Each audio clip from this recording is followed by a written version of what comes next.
Selamat malam Bapak Ibu yang dikasih Tuhan. Firman Tuhan yang hendak menyapa Bapak Ibu malam hari ini diambilkan dari Mazmur pasalnya yang ke-27 ayat 14. Firman Tuhan menyapa saudara demikian. Nantikanlah Tuhan, kuatkanlah dan teguhkanlah hatimu. Ya, nantikanlah Tuhan. Bapak Ibu saudaraku yang dikasih Tuhan, ada seorang ibu yang divonis mengidap kanker stadium akhir. Ketika dia mendengar akan vonis yang disampaikan itu, sontak dia berubah sikap. Dia mudah marah, mudah berkeluh kesah, dan mudah juga meninggalkan waktu berdoa. Hingga satu kali ada seorang pelawat yang berkunjung kepadanya. Dan seperti biasa ibu itu berkeluh kesah tentang semua penyakitnya. Dia mulai mempertanyakan Tuhan dan lain-lain. Di penghujung pelawatan itu, sang pelawat kemudian berkata kepada ibu itu, "Ibu, ayo ikut kami pelawatan." Ibu itu dengan banyak argumen mengatakan bahwa saya sakit, saya tidak bisa, untuk apa pelawatan dan lain sebagainya. Tapi sang pelawat itu mendesak, "Yo ibu, ikutlah. Ada banyak berkat Tuhan dan hikmat Tuhan yang bisa ibu ambil dari sebuah pelawatan." Akhirnya setelah perundingan alot, si ibu itu akhirnya bersedia untuk ikut dalam pelawatan. Hari demi hari, rumah demi rumah, rumah sakit demi rumah sakit, orang demi orang, penyakit demi penyakit, dia ikut di sana. 1 bulan, 2 bulan, 3 bulan, dan di bulan yang keempat, si pelawat itu bertanya, "Ibu, sekarang bagaimana? Apakah engkau merasakan hal yang berbeda?" Si ibu ini berkata, "Kalau soal penyakit, saya tidak sembuh. Penyakitku ini tetap ada, dan bahkan hari-hari ini makin terasa begitu menyakitkan. Tapi yang kurasakan adalah, sekalipun pada akhirnya aku akan mati, tapi aku bersyukur aku mati bukan dengan berkeluh kesah,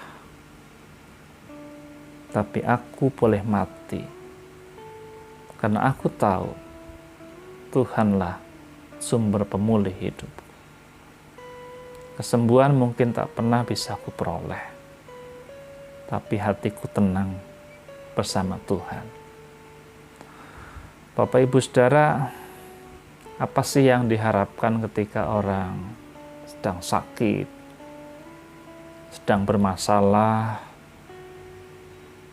Tentu saudara-saudara tidak usah panjang lebar. Kita semua akan mengatakan, ya pasti orang pengen sehat, orang pengen cepat masalah pudar dari hidupnya. Secara itu hal yang logis saya rasa. Kita pengennya sekali berdoa, besok bangun kita sembuh. Hari ini kita berdoa, esok lusa masalah hilang. Pengennya begitu Bapak Ibu. Namun bahwa dalam hidup ini kita tidak pernah melihat bahwa doa itu menjadi sebuah perkara yang kemudian instan terjadi. Bahkan kadangkala dalam hidup manusia ada banyak perkara yang tidak kunjung terjawab dari semua pergumulan hidup. Orang mungkin bertanya, di mana Tuhan? Mendengarkah Dia? Seperti yang mungkin hari-hari ini orang rasakan. Adakah Tuhan di tengah-tengah kesulitan hidup? Adakah Tuhan di balik persoalan pandemi hari ini? Saudaraku, firman Tuhan cuma mengingatkan kita. Nantikanlah Tuhan, kuatkanlah dan teguhkanlah hatimu. Menanti bukan duduk. Menanti bukan berdiam. Tapi kalau dibarengi dengan kata-kata kuatkanlah dan teguhkanlah hatimu, maka sesungguhnya ada satu perkara yang harus kau kerjakan. Di dalam masa-masa menanti, dalam masa-masa doa, ada bagian-bagian yang tetap harus kau lakukan, yang menjadi bagian dalam hidupmu. Berdoa itu selalu punya dua dimensi. Yang pertama, kita biarkan Allah bekerja. Dan yang kedua, kita pun membiarkan diri kita bekerja di dalam seluruh kehendak Allah. Si ibu dalam ilustrasi tadi, mungkin dia tidak mengalami sebuah mujizat karena dia sudah bekerja melayani Tuhan. Mungkin dia tidak mengalami kesembuhan pasca dia berdoa. Tetapi tentu saudaraku, bukan itu tujuan dari semua tujuan ketika orang beriman pada Tuhan. Beriman pada Tuhan artinya apa? Membiarkan Tuhan bekerja di dalam wilayahnya dan membiarkan hidup kita pun bekerja dalam wilayah kita. Ada banyak kepercayaan yang Tuhan berikan buat kita. Bukan sekedar merenung melamun kapan ini berakhir, kapan masalahku selesai, kapan penyakitku hilang. Saudaraku, kerjakan tugas bagianmu. Satu hari engkau akan melihat bahwa sesungguhnya Tuhan tengah menyembuhkan hidupmu, memulihkan hidupmu dengan caranya. Mari kita berdoa. Terima kasih Tuhan untuk tanganmu, untuk kasih-Mu, untuk matamu yang selalu menolong dan memulihkan kami. Biarlah hidup kami ini dipenuhi dengan cinta kasih-Mu, supaya kami mampu menjalani hari-hari ini di dalam pertolongan dan kasih Tuhan. Biarlah apapun yang kami hadapi hari ini, kami hadapi bersama Tuhan, dan kami ingin semua bagian yang kami kerjakan adalah bagian kami di dalam menantikan pertolongan Tuhan.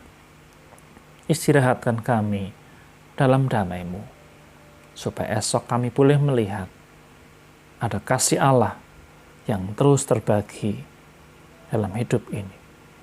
Terima kasih Bapa, terima kasih. Di dalam Engkau sajalah kami menaruh seluruh pengharapan kami. Amin.